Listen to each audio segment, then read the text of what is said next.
sometimes when you come from an environment that's predominantly white, which most students, they end up in an environment like this, they had that same environment in high school.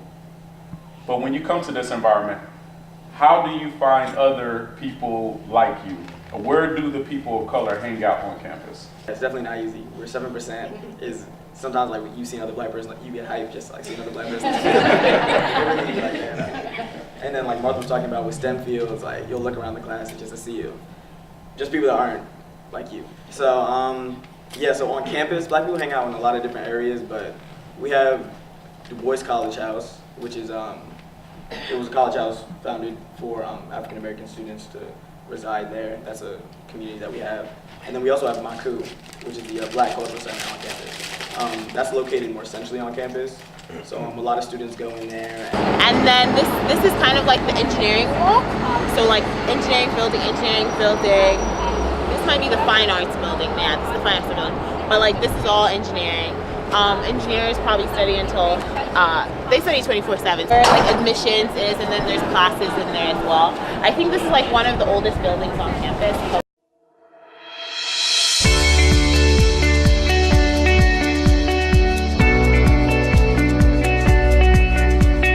Penn has a really good basketball team, and we were kind of rose to fame, I guess, when they made it to the Final Four.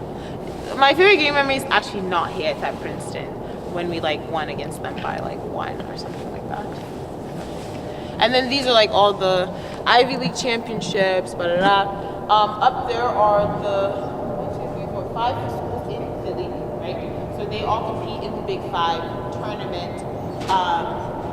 And the women's, did we win it this year? No, we won it last year. So we won the Big Five last year.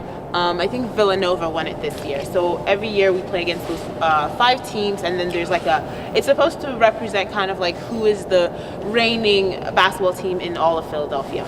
I think Penn does a very good job in its initiatives for people of color. So with the cultural houses, I think we honestly take that for granted, because if you look at other universities of the same caliber, they usually have 1 or 2 cultural houses, but then on Penn's campus we have 6. So there's the Pan Asian American Community House, there's MACU, the House for African Americans, there's La Casa Latina, there's the LGBTQ plus center, there's the GIC, which is the Greenfield Intercultural Center. STEP is a program for underrepresented students in Wharton who are coming in their freshman year. So it's 3 days before everybody else gets here, really. And it's for low income, first generation students, so first in family to go to college, and also underrepresented minority, and then a combination of all of that as well. And I participated as that my freshman year. I'm currently a sophomore, so I'm a student mentor. And it was great because for college, there's a lot of hidden curriculum items that people never tell you about. An opportunity to meet with key administrators, you get to learn a little bit of knowledge in general.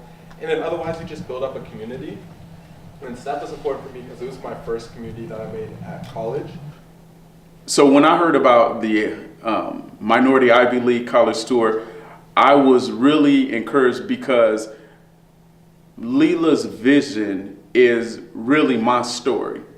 I was a young person who had extreme potential that I didn't know, that somehow it had to be met with a unique and special opportunity for that potential to be realized. And what she's doing is providing that for herself as well as for others at the exact same time.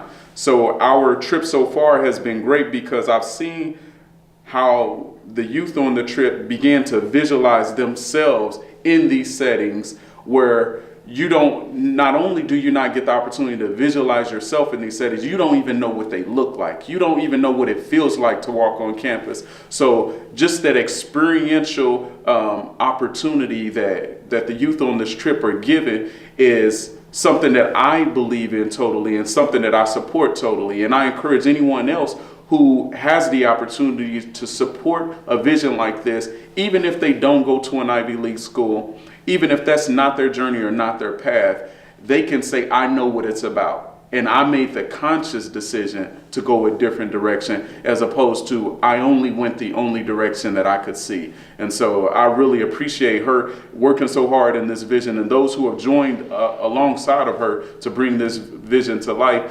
because everyone is helping create a whole new synapse, a whole new pathway in the brains of the youth that are on this trip, because now they have an experience that can never be taken away.